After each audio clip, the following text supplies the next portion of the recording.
Бәріне сәлем, бұл видеода сіздермен әмбебап қамырдың рецептісімен бөлісемін. Жылы су, жұмыртқа, тұз және ұн керек. Жұмыртқаны ыдысында араластырып алдым.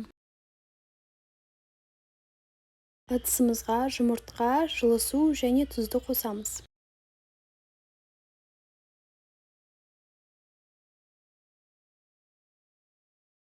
Барлығын лопаткамен жақсылап араластырып аламыз.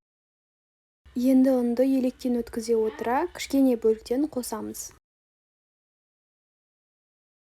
Ары қаратай қамырды қолымызбен илейміз.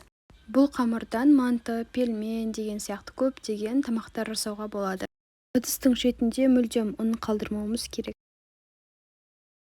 Енді қамырымызды үстел үстіне түсіреміз.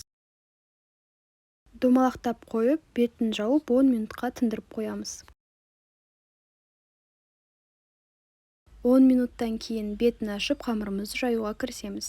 Үстел үстіне ұн сүйіп қоямыз, қамырымызды айналдырамыз. Осылай саусақтарымызбен жүргізіп шығамыз, оқтауды алып, жаюға кірісеміз. Ең бастысы ортасына тигізбей жаямыз, яғни осылай аударып, шет-шеттерінен ғана үлкейтіп отырамыз қамырымызды.